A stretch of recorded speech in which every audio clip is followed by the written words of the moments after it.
So in today's class we are going to deal with door design, window design and ventilator designs and exterior part designs ಯಾವ ರೀತಿ ಮಾಡ್ಕೋಬೇಕು and final output ನ ನಾವು ಯಾವ ರೀತಿ ತಗೊಳ್ತೀವಿ ಅಂತ ನೋಡೋಣ. Okay, first I will go with the door design.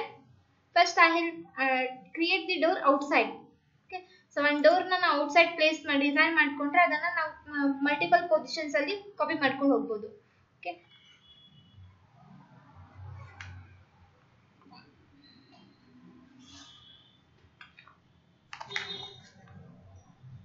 so take a rectangle.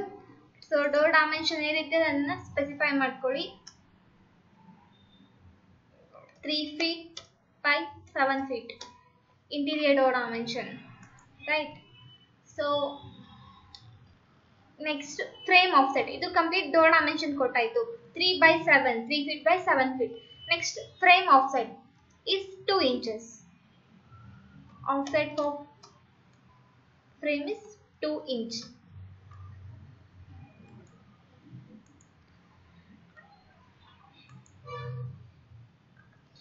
And by using press pull, raise only frame portion, again same 2 inches. In case ನೀವು ಬೇರೆ ಸ್ಟ್ಯಾಂಡರ್ಡ್ಸ್ ಯೂಸ್ ಮಾಡ್ತೀರಾ ಅಂದ್ರೆ ಬೇರೆ ಡೈಮೆನ್ಷನ್ಸ್ ಯೂಸ್ ಮಾಡಬಹುದು. ನಾ ಇಲ್ಲಿ 2 inch by 2 inch use ಮಾಡ್ತಿದ್ದೀನಿ. And then intermediate portions 1 inch as a panel. Okay, ಈ ತರ ಒಂದು ಸಿಂಪಲ್ ಡೋರ್ ಡಿಸೈನ್ ಕ್ರಿಯೇಟ್ ಮಾಡಿದ್ವಿ. ಇನ್ ಬಿಟ್ವೀನ್ ನಾನು ಏನಾದರೂ ಡಿಸೈನ್ಸ್ ಬೇಕು, ಡೋರ್ ಡಿಸೈನ್ ಪ್ಲೇನ್ ಡೋರ್ ಇದೆ, ಇದಕ್ಕೆ ಡಿಸೈನ್ಸ್ ಏನಾದರೂ ಅಪ್ಲೈ ಮಾಡಬೇಕಾದ್ರೆ ಮತ್ತೆ ಸರ್ಕಲ್, ರೆಕ್ಟಾಂಗಲ್ಸ್ ಈ ತರ ಏನಾದರೂ ಯೂಸ್ ಮಾಡ್ಕೊಳ್ಬಹುದು. ಈ ಫೇಸಿಂಗ್ ಅಲ್ಲಿ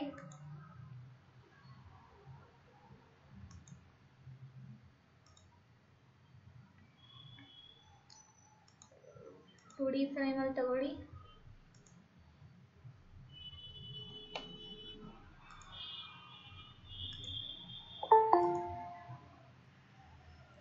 ಓಕೆ, ಸೊ ನಾನು ಇಲ್ಲಿ ಒಂದು ರೆಕ್ಟಾಂಗಲ್ ಡ್ರಾ ಮಾಡಿದ್ದೀನಿ. ಇದಕ್ಕೆ ಪುಷ್ ಆರ್ ಪುಲ್ ಕೊಡ್ತೀನಿ.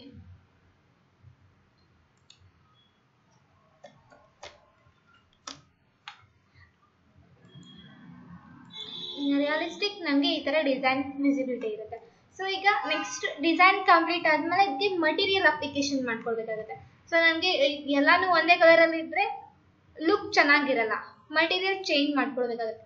For that in command line type as a MAT, shortcut for material MAT ಅಂತ ಹಾಕ್ತೀರಾ.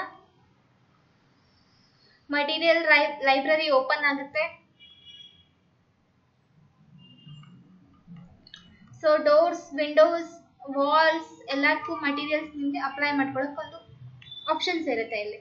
ಸೊ ಫಸ್ಟ್ ಆಟೋಡೆಸ್ಕ್ ಲೈಬ್ರರಿ ಅಂತ ಆಪ್ಷನ್ ಇದೆ ಇದರಲ್ಲಿ. ಆಟೋಡೆಸ್ಕ್ ಲೈಬ್ರರಿ ಇಲ್ಲಿ ಲಿಸ್ಟ್ ಆಫ್ ಮಟೀರಿಯಲ್ಸ್ ನೇಮಿಂಗ್ಸ್ ಇದೆ. Finish, flooring, glass, liquid, masonry etcetera etcetera. So ಈ ತರ options ಇಲ್ಲಿ ನಿಮ್ಗೆ ಯಾವ ಟೈಪ್ ಮಟೀರಿಯಲ್ ಬೇಕೋ ಅದನ್ನ ಫಸ್ಟ್ ಇಲ್ಲಿ ಸೆಲೆಕ್ಟ್ ಮಾಡಬೇಕಾಗುತ್ತೆ. ಎಕ್ಸಾಂಪಲ್ ನಾನೀಗ ಡೋರ್ ಕೊಡ್ತಾ ಇದ್ದೇನೆ. ಡೋರ್ ಯಾವ ಫಾರ್ಮೆಟ್ ಅಲ್ಲಿ ಇರುತ್ತೆ? ನಾನು ಯೂಸಲಿ ವುಡ್ ಫಾರ್ಮೆಟ್ ಅಲ್ಲಿ ಇರುತ್ತೆ. ಸೊ ವುಡ್ ಪ್ಯಾಟರ್ನ್ಸ್ ನನಗೆ ಲಿಸ್ಟ್ ಮಾಡಿ ಓಪನ್ ಮಾಡಿದ್ದೀನಿ. ಅಂಡ್ ಯಾವ್ದು ಅಪ್ಲೈ ಮಾಡಬೇಕೋ ಅದನ್ನ ಡ್ರ್ಯಾಗ್ ಮಾಡಿಬಿಟ್ಟು ಡೋರ್ ಫೇಸ್ ಅಲ್ಲಿ ಕ್ಲಿಕ್ ಮಾಡ್ಕೊಳ್ಬೇಕು. ಅಂಡ್ ಫ್ರೇಮ್ ಪೋರ್ಷನ್ಗೆ ನಾನು ಬೇರೆ ಮಟೀರಿಯಲ್ ಅಪ್ಲೈ ಮಾಡಿದ್ದೀನಿ, ಬೇರೆದನ್ನ ಸೆಲೆಕ್ಟ್ ಮಾಡಿದ್ದೀನಿ. ಅಂಡ್ ಈ ಪೋರ್ಷನ್ ಡಿಸೈನ್ ಪೋರ್ಷನ್ಗೆ ಸಮ್ ಬೇರೆ ಕಲರ್ ಅಪ್ಲೈ ಮಾಡ್ಕೋತೀನಿ. ಸೊ ಈ ತರ ಚೇಂಜಸ್ ಮಾಡ್ಕೊಳ್ಬಹುದು. ಅಂಡ್ ವಾಲ್ಸ್ಗೂ ಕೂಡ ವಾಲ್ ಪೇಂಟಿಂಗ್ಸ್ ಯೂಸ್ ಮಾಡಿ, ಇಲ್ಲಿ ವಾಲ್ ಪೇಂಟಿಂಗ್ಸ್ ಯೂಸ್ ಮಾಡಿ ಡಿಫ್ರೆಂಟ್ ವಾಲ್ ಪೇಂಟಿಂಗ್ಸ್ ಇದೆ. ವಾಲ್ ಪರ್ಪಸ್ ನಾವು ಯೂಸ್ ಮಾಡ್ಬೋದು. Masonry, wall paint and stone texture. Stone textures use ಮಾಡ್ತೀರಾ ಅಂದ್ರೆ only for the particular face, not complete model. Front exterior ಪಾರ್ಟಿಗೆ some design ತರ ತಗೊಳ್ಬಹುದು, ಆ ತರ ಯೂಸ್ ಮಾಡ್ಬೋದು. ಓಕೆ, ಯೂಸಲಿ ವಾಲ್ ಪೇಂಟ್ಸ್ ಇರುತ್ತೆ. ವಾಲ್ ಪೇಂಟ್ಸ್ ಅಲ್ಲಿ ಯಾವ್ದು ಬೇಕೋ ಅದನ್ನ ಸೆಲೆಕ್ಟ್ ಮಾಡ್ಕೊಂಡು ಅಪ್ಲೈ ಮಾಡ್ತೀರಾ. ಜಸ್ಟ್ ಸೆಲೆಕ್ಟ್ ಮಾಡಿಬಿಟ್ಟು ಡ್ರ್ಯಾಗ್ ಮಾಡಿದ್ರೆ ಆ ಫೇಸ್ ಅಲ್ಲಿ ನಮಗೆ ಮಟೀರಿಯಲ್ ಅಪ್ಲೈ ಆಗುತ್ತೆ.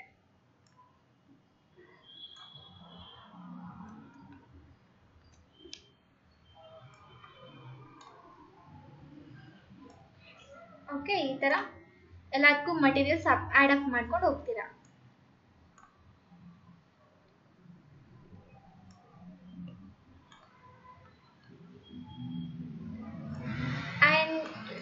ಪೋರ್ಷನ್ಸ್.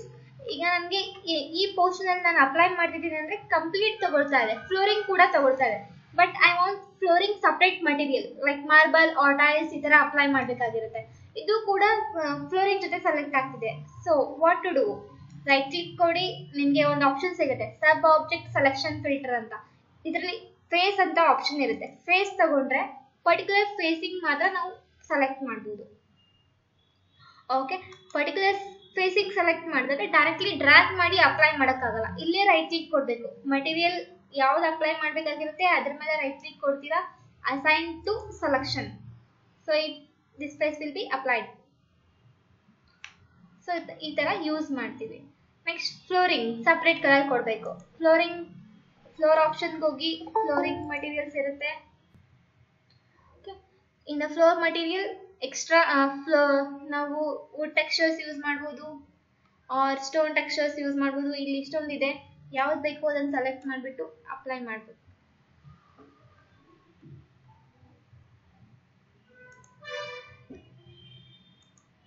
ಸೊ ಈ ತರ ಮಟೀರಿಯಲ್ ಅಪ್ಲಿಕೇಶನ್ಸ್ ಮಾಡ್ಕೊಳ್ಬೋದು ನಾವು.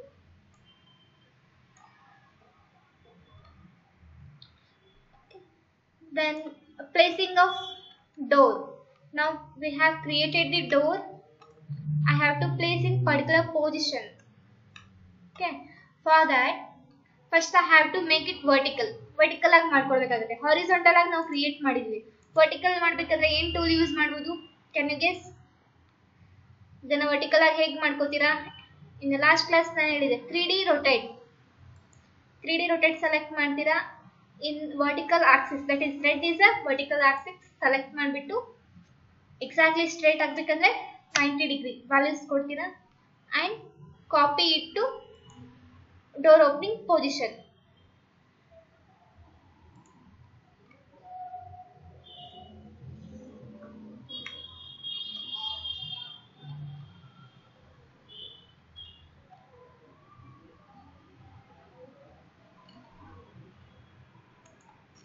ಸೊ ಈ ತರ ಪ್ಲೇಸ್ ಮಾಡ್ಕೊಂಡಾಗ ನಮಗೆ ಹೀಗೆ ಕಾಣುತ್ತೆ. ಸೊ ಇದು ಒನ್ ಡೋರ್ ಆಯ್ತು. ನೆಕ್ಸ್ಟ್ ಒನ್ ವಿಂಡೋ ಡಿಸೈನ್ ನೋಡೋಣ ಹೇಗಿರುತ್ತೆ ಅಂತ. ವಿಂಡೋ ಪೋರ್ಷನ್ ನಮಗೆ ಇಲ್ಲಿದೆ, ರೈಟ್. ಹಾಗೆ ಇಲ್ಲಿ ಮಟೀರಿಯಲ್ಸ್ ಕೂಡ ಕಂಪ್ಲೀಟ್ ಮಾಡ್ಕೊಳ್ಳೋಣ.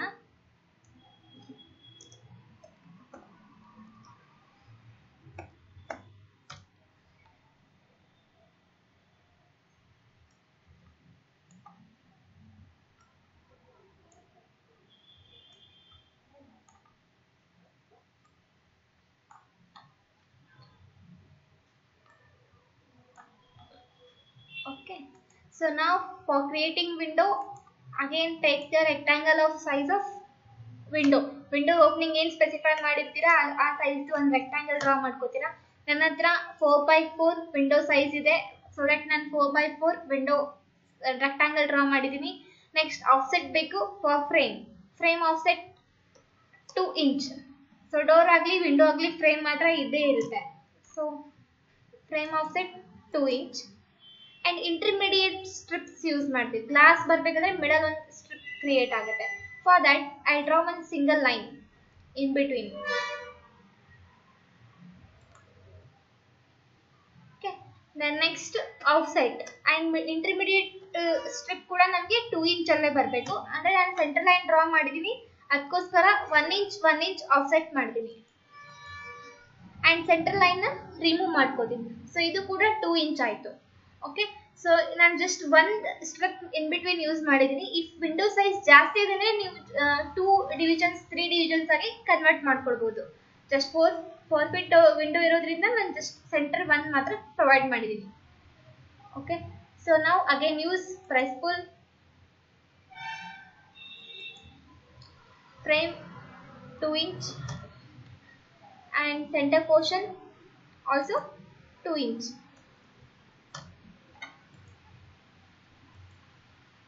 This is 1 inch.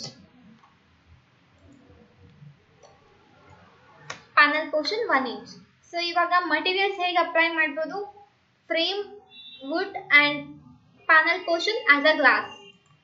Again go to material. Here select first in Autodesk library wood option. Already I told you shortcut for material as a MAT.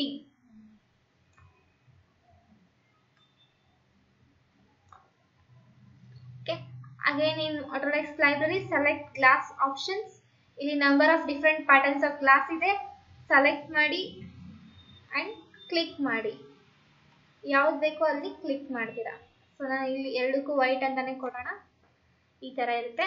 Close ಮಾಡಿ ಮತ್ತೆ ಇದು ಕೂಡ ನಮಗೆ ವರ್ಟಿಕಲ್ ಫೇಸಿಂಗ್ ಅಲ್ಲಿ ರೊಟೇಟ್ ಮಾಡ್ಕೊಳ್ಬೇಕಾಗುತ್ತೆ. ಸೆಲೆಕ್ಟ್ ಮಾಡಿಬಿಟ್ಟು 3D rotate in a vertical direction 90 degree. Vertical direction change ಮಾಡಾಯ್ತು. And placing copy.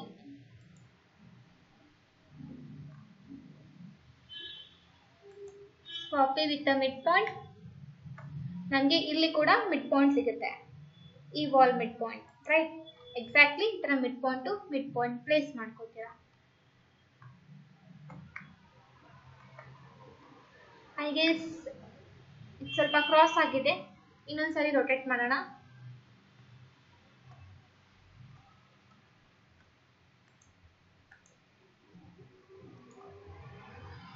In a red direction 90 degree value, and again copy with midpoint and take this side.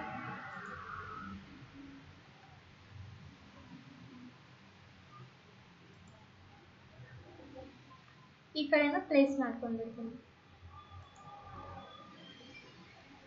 So this is how we create the windows. Next we left with the ventilator.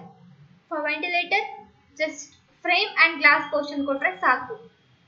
Dimension of ventilator, I have used 2 feet by 1 feet 6 inch.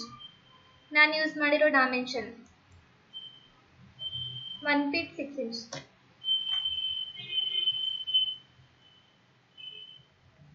Rectangle of dimension 1 feet 6 inch by 2 feet. And first we need a frame. For that again offset 2 inch offset ಮಾಡ್ಕೊಳ್ಳಿ. and push or pull use ಮಾಡಿಬಿಟ್ಟು press pull use ಮಾಡಿಬಿಟ್ಟು 2 inch offset ಮಾಡ್ಕೋತೀರಾ. 2 inch raise ಮಾಡ್ಕೊಂಡಿರ್ತೀರಾ. in between portion only 1 inch. ಇದು as a glass ಇರುತ್ತೆ 1 inch ಸಾಕು. So ಇಷ್ಟ ಆದ್ಮೇಲೆ again material shortcut is MAT. That is glass already open ಇದೆ. glass material apply ಮಾಡೋಣ. and next frame.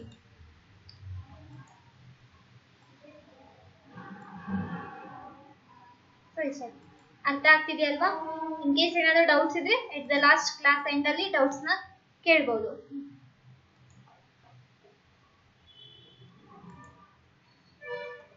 ಇದನ್ನ ಮತ್ತೆ ರೊಟೇಟ್ ಮಾಡಿಬಿಡ್ತಿದ್ದೀನಿ and copy. ಸೊ ನಾವು ಕಾಪಿ ಯಾಕೆ ತಗೊಳ್ತಿದ್ದೀವಿ ಅಂದ್ರೆ ನೆಕ್ಸ್ಟ್ ಬೇರೆ ಲೊಕೇಶನ್ಸ್ ಅಲ್ಲಿ ಪ್ಲೇಸ್ ಮಾಡಬೇಕಾದ್ರೆ ನಾವು ಇದನ್ನ ಯೂಸ್ ಮಾಡ್ಬೋದು. ಎವ್ರಿ ಟೈಮ್ ಕ್ರಿಯೇಟ್ ಮಾಡೋ ನೆಸೆಸಿಟಿ ಇರಲ್ಲ. ಸೊ ಈ ತರ ಡೋರ್ಸ್ ಪ್ಲೇಸಿಂಗ್ ಜಸ್ಟ್ ಒಂದೊಂದು ನಾನು ಪ್ಲೇಸ್ ಮಾಡಿಬಿಟ್ಟು ತೋರಿಸಿದ್ದೀನಿ ನಿಮಗೆ ಯಾವ ತರ ಪ್ಲೇಸ್ ಆಗುತ್ತೆ ಅಂತ. ಅಂಡ್ ನೆಕ್ಸ್ಟ್ ರೂಫ್, ಇದಕ್ಕೆ ರೂಫ್ ಹಾಕೋಣ. ಈಗ ರೂಫ್ ಹಾಕೊಳ್ಬೇಕಾದ್ರೆ ನೀವು ಇದನ್ನ ಫ್ಲೋರಿಂಗ್ ಪೋರ್ಷನ್ ಕಾಪಿ ಮಾಡ್ಬೋದು. ಓಕೆ, ಫ್ಲೋರಿಂಗ್ ಪೋರ್ಷನ್ ಯಾವಾಗ ಕಾಪಿ ಮಾಡ್ಬೋದು? ನಿಮಗೆ ಏನ್ ಪ್ರಾಜೆಕ್ಷನ್ ಇದೆ flooring same distance same dimension ಬೇಕಾಗಿದೆ ಅಂದ್ರೆ ಮೇಲೆ ಕಾಪಿ ಮಾಡ್ಕೊಳ್ಬಹುದು. ಬಿಕಾಸ್ ರೂಫ್ ಥಿಕ್ನೆಸ್ ಕೂಡ 6 ಇಂಚ್ ಇರುತ್ತೆ. ಓಕೆ, ಇನ್ ಕೇಸ್ ವೇರಿಯೇಷನ್ ಮಾಡ್ತಿದ್ದೀರಾ, ಡಿಸೈನ್ ಚೇಂಜ್ ಮಾಡ್ತಿದ್ದೀರಾ ಅಂದ್ರೆ ನಾವು ಮತ್ತೆ ಕ್ರಿಯೇಟ್ ಮಾಡ್ಕೋಬೇಕಾಗುತ್ತೆ. ಸೊ ನಾನು ಇಲ್ಲೇನ್ ಮಾಡ್ತಿದ್ದೀನಿ ಅಂದ್ರೆ ಇಲ್ಲಿ ಏನ್ ಮಾಡೆಲ್ ಹೇಗಿದೆ ಅದೇ ಡೈರೆಕ್ಷನ್ಸ್ ಅಲ್ಲೇ ನನಗೆ ರೂಫ್ ಬೇಕು ಅಂತ ಕ್ರಿಯೇಟ್ ಮಾಡ್ತಿದ್ದೀನಿ. ಅದಕ್ಕೆ ಪಾಲಿಲೈನ್ ಯೂಸ್ ಮಾಡಬೇಕಾಗುತ್ತೆ.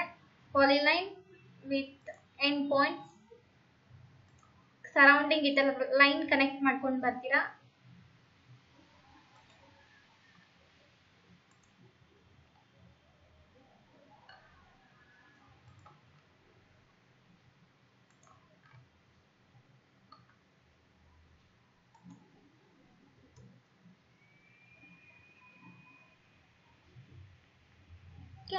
ಆಫ್ಟರ್ ದಿಸ್, ಸೊ ಈಗ ನಾನು ಕನೆಕ್ಟ್ ಮಾಡಿದ್ದೀನಿ ಲೈನ್ಸ್ ಸೆಲೆಕ್ಟ್ ಮಾಡಿ ಸೆಲೆಕ್ಟ್ ಮಾಡಿಬಿಟ್ಟು ಎಕ್ಸ್ಟ್ರೂಡ್ ಯೂಸ್ ಮಾಡಿ upward direction roof thickness 6 inch.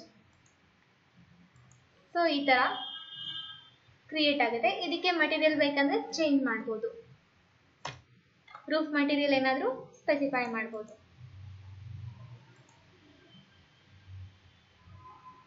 ಇಲ್ಲಿ ರೂಫಿಂಗ್ ಅಂತ ಆಪ್ಷನ್ ಇದೆ, ಇದರಲ್ಲಿ ಡಿಫ್ರೆಂಟ್ ರೂಫಿಂಗ್ ಮಟೀರಿಯಲ್ ಸಿಗುತ್ತೆ, ಅದನ್ನು ಆಡ್ ಆನ್ ಮಾಡ್ಬೋದು.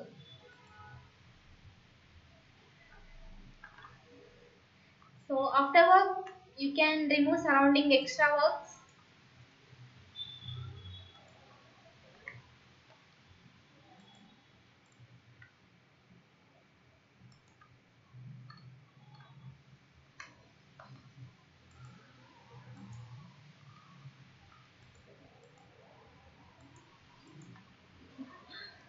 And then if you want to give some rendering to this portion, ಈಗ rendering means ನಮಗೆ ಈ ಮಾಡೆಲ್ನ ಒಂದು ಔಟ್ಪುಟ್ ಆಗಿ ಬೇಕು. ಔಟ್ಪುಟ್ ಮೀನ್ಸ್ ನಾವು ಯಾರಿಗಾದ್ರೂ ಕಳಿಸ್ಬೇಕಂತ ಅಂದ್ರೆ ನಾವು ಈ ಮಾಡೆಲ್ ಆಟೋಕ್ಯಾಡ್ ಮಾಡೆಲ್ನ ಕಳ್ಸಕ್ಕಾಗುತ್ತಾ? ಇಲ್ಲ. ಬಿಕಾಸ್ ಇಫ್ ನೀವು ಸೆಂಡ್ ಮಾಡ್ತೀರಾ ಅಂದ್ರೆ ಅವ್ರ ಫೋನಲ್ಲಾಗಲಿ ಅವ್ರ ಸಿಸ್ಟಮಲ್ಲಾಗಲಿ ಡೈರೆಕ್ಟ್ಲಿ ಓಪನ್ ಆಗಲ್ಲ. ಸಿಸ್ಟಮ್ ನಾವು ಇದನ್ನ ಒಂದು ಮಾಡೆಲ್ನ ನಾವು ಇಮೇಜ್ ಫಾರ್ಮ್ಯಾಟ್ಗೆ ಕನ್ವರ್ಟ್ ಮಾಡಬೇಕಾಗುತ್ತೆ. ಸೊ ಇಮೇಜ್ ಫಾರ್ಮ್ಯಾಟಿಗೆ ಕನ್ವರ್ಟ್ ಮಾಡ್ಬೇಕಂದ್ರೆ ನೀವು ಇದನ್ನ ರೆಂಡರಿಂಗ್ ಮಾಡಬೇಕಾಗುತ್ತೆ. Rendering meaning realistic view. Rendering means realistic view. ಮಾಡೆಲ್ನ ನಾವು ರಿಯಾಲಿಸ್ಟಿಕ್ ವ್ಯೂಗೆ ಕನ್ವರ್ಟ್ ಮಾಡೋದಕ್ಕೆ ರೆಂಡರಿಂಗ್ ಅಂತ ಹೇಳ್ತೀವಿ. ರಿಯಾಲಿಸ್ಟಿಕ್ ಅಂತ ಅಂದ್ರೆ ನೀವು ಯಾವುದೇ ಒಂದು ವ್ಯೂನ ರಿಯಲ್ ಆಗಿ ನೋಡೋ ತರ ಇರುತ್ತೆ. ಓಕೆನಾ? With sun shading effects. ನಾವು ಒಂದು ಫೋನಲ್ಲಿ ಒಂದು ಬಿಲ್ಡಿಂಗ್ ನ ಕ್ಯಾಪ್ಚರ್ ಮಾಡಿದ್ರೆ ಹೇಗಿರುತ್ತೆ, ಶಾಡೋ ಎಫೆಕ್ಟ್ಸ್ ಇರುತ್ತೆ, ಬ್ಯಾಕ್ಗ್ರೌಂಡ್ ಇರುತ್ತೆ, ಒಂದು ಸನ್ ಶೇಡಿಂಗ್ಸ್ ಇರುತ್ತೆ. ಸೊ ಈ ತರ ವರ್ಕ್ಸ್ ಇರುತ್ತಲ್ವಾ? ಸೊ ಆ ತರ ಒಂದು ಕನ್ವರ್ಷನ್ ತಗೊಳ್ಬೇಕಂದ್ರೆ ನಾವು ರೆಂಡರಿಂಗ್ ಮಾಡಬೇಕಾಗುತ್ತೆ.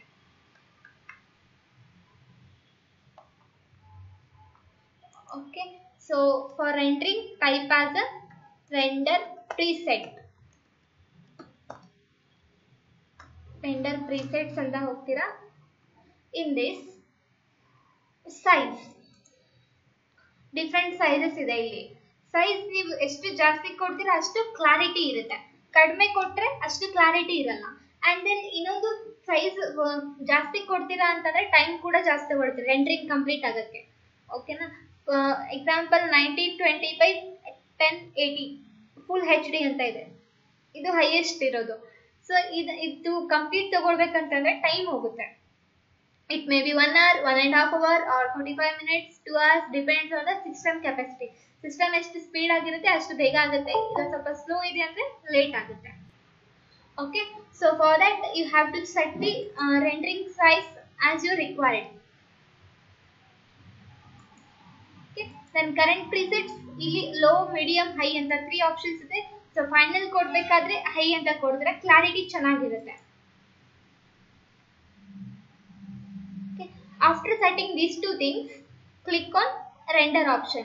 So I'll set here medium and I'll click render option. So ನಾನು ಇಲ್ಲಿ ಕಡಿಮೆ ವ್ಯಾಲ್ಯೂ ಕೊಟ್ಟಿರೋದು ಏನಕ್ಕೆ 45 minutes 1 hour ಅಷ್ಟು ಟೈಮ್ ತಗೊಳ್ಳೋಕ್ಕೆ ವೇಟ್ ಮಾಡಬೇಕಾಗುತ್ತೆ.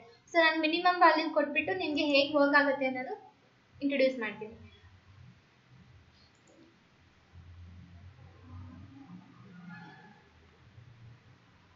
ಈಗ ರೆಂಡರಿಂಗ್ ಪ್ರಾಸೆಸ್ ಆಗ್ತಿದೆ. ಸೊ ಇವಾಗ ರೆಂಡರಿಂಗ್ ಕಂಪ್ಲೀಟ್ ಆಗಿದೆ ಅಂತ ಹೇಗೆ ಗೊತ್ತಾಗುತ್ತೆ ನಿಮಗೆ? ಇಲ್ಲಿ 100% ಅಂತ ಬರುತ್ತೆ. ವಿದಿನ್ 8 seconds ಅಲ್ಲಿ ನಮ್ಗೆ ಇದು ಕಂಪ್ಲೀಟ್ ಆಗಿದೆ. ಓಕೆನಾ? ಸೊ ನಾನು ಕೊಟ್ಟಿರೋದು ಕಡಿಮೆ ವ್ಯಾಲ್ಯೂ ಕಡಿಮೆ ಕೊಟ್ಟಿದ್ದೀನಿ, ಅದಕ್ಕೋಸ್ಕರ ಬೇಗ ಆಗಿದೆ ರೆಂಡರಿಂಗ್. ಓಕೆನಾ? ಸೊ ಇಲ್ಲಿ ನೋಡ್ಬೋದು ನೀವು ಸನ್ ಶೇಡ್ಸ್ ಇದೆ, ಸನ್ ಶೈನಿಂಗ್, ಮಟೀರಿಯಲ್ ಶೈನಿಂಗ್ ಅವೈಲಬಿಲಿಟಿ ಇದೆ. ನಾವು ಕಡಿಮೆ ಕ್ವಾಲಿಟಿ ಕೊಟ್ಟಿದ್ರಲ್ಲೇ ನಮಗೆ ಈ ತರ ಕಾಣ್ತಿದೆ. ಇನ್ನೂ ಕ್ಲಾರಿಟಿ, ಇನ್ನು ಹೈಯರ್ ವ್ಯಾಲ್ಯೂ ಕೊಟ್ಟರೆ ಇನ್ನೂ ಕ್ಲಿಯರ್ ಆಗಿ ಕಾಣುತ್ತೆ image. So you can guess about rendering, right? So ಇದನ್ನ ನಾನು ಇಮೇಜ್ ಆಗಿ ಸೇವ್ ಮಾಡ್ಕೋಬೇಕು ಅಂತಂದ್ರೆ ಇಲ್ಲಿ ಆಪ್ಷನ್ ಇದೆ, save the rendered image to file. Click ಮಾಡಿ, ಲೊಕೇಶನ್ ಕೊಡಿ ಅಂಡ್ ಸ್ಪೆಸಿಫೈ ಫೈಲ್ ನೇಮ್ ಕೊಡ್ತೀರಾ. AutoCAD 3D ಅಂತ ಸ್ಪೆಸಿಫೈ ಮಾಡ್ತೀನಿ ನಾನು, AutoCAD 3D. And file type JPEG format, image JPEG format ಅಲ್ಲಿ ಇರುತ್ತಲ್ವಾ, JPEG ಅಂತ ಕೊಡ್ತೀರಾ. ಸೇವ್. ಇದನ್ನ ಆಸ್ ಎ ಇಮೇಜ್ ಆಗಿ ನೋಡ್ಬೋದು. ಅಂಡ್ ಕ್ವಾಲಿಟಿ ಬೆಸ್ಟ್ ಅಂತಾನೆ ಇರುತ್ತೆ. ಫುಲ್ ಬೆಸ್ಟ್ ಕ್ವಾಲಿಟಿ ಫಿಕ್ಸ್ ಮಾಡ್ತೀರಾ. ಓಕೆ, ಸೊ ಒನ್ಸ್ ಅಗೇನ್ ನೋಡಿ, ರೆಂಡರಿಂಗ್ ಅಲ್ಲಿ ಜಸ್ಟ್ 2 ಥಿಂಗ್ಸ್ ನಮಗೆ ಸೆಟ್ಟಿಂಗ್ಸ್ ಬರುತ್ತೆ. Rendering size and current places, these 2 things settings ಬರುತ್ತೆ. ಅಂಡ್ ರೆಂಡರ್ ಆಪ್ಷನ್ ಮೇಲೆ ಕ್ಲಿಕ್ ಮಾಡ್ತೀರಾ. This is about rendering procedure. So ಇನ್ನೊಂದು ಡೌಟ್ ಏನಂದ್ರೆ, ಈಗ ಬ್ಯಾಕ್ ಗ್ರೌಂಡ್ಸ್ ಕೂಡ ಹಾಕ್ಬೋದು. ಇಲ್ಲಿ ನಾವು without back ground just basic model ನ ನಾವು ರೆಂಡರಿಂಗ್ ಮಾಡಿದ್ವಿ, right? So with back grounds ಕೂಡ ನಾವು ವರ್ಕ್ ಮಾಡ್ಬೋದು. ಬ್ಯಾಕ್ ಗ್ರೌಂಡ್ ಹಾಕೋದು ಹೇಗೆ ಅಂತ ಅಂದ್ರೆ, ನಿಮ್ಮ ಹತ್ರ ಬ್ಯಾಕ್ ಗ್ರೌಂಡ್ ಇಮೇಜ್ ಡೌನ್ಲೋಡೆಡ್ ಇರಬೇಕಾಗುತ್ತೆ, ಡಿಫಾಲ್ಟ್ ಆಗಿ ಸಿಗಲ್ಲ. ಈಗ ಮಾಡೆಲ್ಗೆ ನೀವು ವರ್ಕ್ ಮಾಡಿರೋ ಮಾಡೆಲ್ಗೆ ಸೂಟೇಬಲ್ ಆಗುವಂತ ಒಂದು ಬ್ಯಾಕ್ ಗ್ರೌಂಡ್ ನ ನೀವು ಸೆಲೆಕ್ಟ್ ಮಾಡಿ ಇಟ್ಕೊಂಡಿರ್ಬೇಕಾಗುತ್ತೆ. ಸೊ ಅವಾಗ ನಾವು ಇಲ್ಲಿ ಅಪ್ಲೋಡ್ ಮಾಡ್ಬೋದು. ಓಕೆನಾ? ಅದು ಹೇಗೆ ಅಂತ ನೋಡೋಣ. ಸೊ ಈ ಇಮೇಜ್ ನ ಈಗ ಹೇಗೆ ಇಲ್ಲಿ ಅಪ್ಲೋಡ್ ಮಾಡಬೇಕು ಅಂದ್ರೆ, in command line type as a background ಅಂತ ಟೈಪ್ ಮಾಡ್ತೀರಾ. ಓಕೆ, ಇಲ್ಲಿ ಟೈಪ್ಸ್ ಅಲ್ಲಿ ಡಿಫ್ರೆಂಟ್ ಆಪ್ಷನ್ಸ್ ಇದೆ, solid, gradient, image, sun and sky ಅಂತ. So solid, gradient and sun and sky ಇದು ಡಿಫಾಲ್ಟ್ ಸಮ್ ಸೆಟ್ಟಿಂಗ್ಸ್ ಆಗುತ್ತೆ. ಇಮೇಜ್ ಅಂತ ಹೋದ್ರೆ ನಾವು ಔಟ್ಸೈಡ್ ಇಮೇಜ್ ನ ಲೋಡ್ ಮಾಡ್ಬೋದು. ಸೊ ಇಮೇಜ್ ಹೋದ್ರೆ ಇಲ್ಲಿ ನಮಗೆ ಬ್ರೌಸ್ ಅಂತ ಆಪ್ಷನ್ ಸಿಗ್ತಿದೆ. ಬ್ರೌಸ್ ಮೇಲೆ ಕ್ಲಿಕ್ ಮಾಡಿ ಅಂಡ್ ಕ್ಲಿಕ್ ಆನ್ ಇಮೇಜ್. ನಾವೇನ್ ಸೆಲೆಕ್ಟ್ ಮಾಡಿದ್ವಿ ಅದನ್ನ ಸೆಲೆಕ್ಟ್ ಮಾಡ್ಕೊಂಡು ಓಪನ್ ಕೊಡಿ. ಓಕೆ, ಸೊ ಇದು ಬ್ಯಾಕ್ ಗ್ರೌಂಡ್ ಗೆ ಸೆಟ್ ಆಗುತ್ತೆ ಈ ತರ. ಬಟ್ ಈಗ ಇಮೇಜ್ ನ ನಾವೇನು ಚೇಂಜ್ ಮಾಡಕ್ಕಾಗಲ್ಲ, ಇಮೇಜ್ ಫಿಕ್ಸ್ ಇರುತ್ತೆ. ಇಮೇಜ್ ಗೆ ಸೂಟೇಬಲ್ ಆಗೋ ತರ ಮಾಡೆಲ್ ನ ನಾವು ಪ್ಲೇಸ್ ಮಾಡ್ಕೋಬೇಕು. ಮಾಡೆಲ್ ಎಲ್ಲಿ ಪ್ಲೇಸ್ ಮಾಡಿದ್ರೆ, ಯಾವ ಮೂಮೆಂಟ್ ಅಲ್ಲಿ ಪ್ಲೇಸ್ ಮಾಡಿದ್ರೆ ಫಿಕ್ಸ್ ಆಗುತ್ತೆ ಅಂತ ನೋಡ್ಕೋಬೇಕಾಗುತ್ತೆ.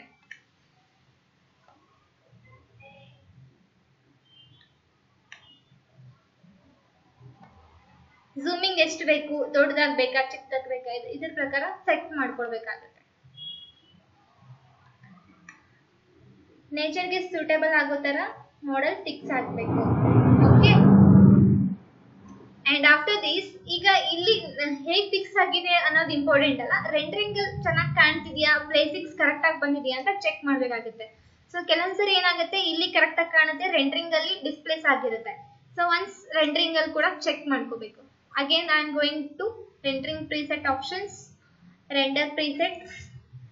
ಇಲ್ಲಿ ಬೇಸಿಕ್ಸ್ ಡಿಫಾಲ್ಟ್ ಆಗಿ ಕಡಿಮೆ ವ್ಯಾಲ್ಯೂಗೆ ಸೆಟ್ ಮಾಡಿದಿದೆ. ಕ್ಲಿಕ್ ಆನ್ ರೆಂಡರ್ ಮೇಲೆ ಕ್ಲಿಕ್ ಮಾಡಿದೀನಿ. ವಿತ್ ಬ್ಯಾಕ್ ಗ್ರೌಂಡ್ ಹೇಗೆ ಬರುತ್ತೆ ಅಂತ ನೋಡೋಣ ಈಗ.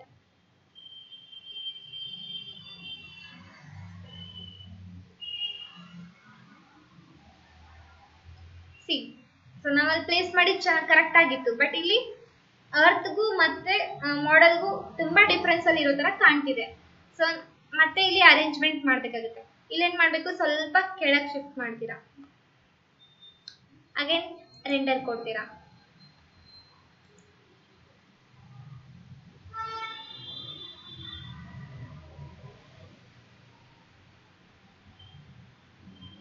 ಸೊ ಇವಾಗ ಅರ್ತ್ ಮೇಲೆ ಪ್ಲೇಸ್ ಆಗಿರೋ ತರ ಕಾಣ್ತಿದ್ಯಲ್ವಾ. ಸೊ ಈ ತರ ಒಂದು ಅರೇಂಜ್ಮೆಂಟ್ ಅಲ್ಲಿ ನಾವು ಫಿಕ್ಸ್ ಮಾಡ್ಕೋಬೇಕಾಗತ್ತೆ. ಅಗೇನ್ ಬ್ಯಾಕ್ ಗ್ರೌಂಡ್ ಬೇಡ ಅಂತ ಅಂದ್ರೆ again go to background option. Background ಹೋಗ್ಬಿಟ್ಟು ಇಲ್ಲಿ ಬ್ಯಾಕ್ ಗ್ರೌಂಡ್ ನನ್ ಅಂತ ಆಪ್ಷನ್ ಇರುತ್ತೆ. ಬ್ಯಾಕ್ ಗ್ರೌಂಡ್ ಅಲ್ಲಿ ನನ್ನ ಆಪ್ಷನ್ ಕ್ಲಿಕ್ ಮಾಡಿದ್ರೆ ಬ್ಯಾಕ್ ಗ್ರೌಂಡ್ ರಿಮೂವ್ ಆಗುತ್ತೆ. So this is about AutoCAD 3D procedure. So if you have any doubts, you can ask. So and once again, thank you for attending the class.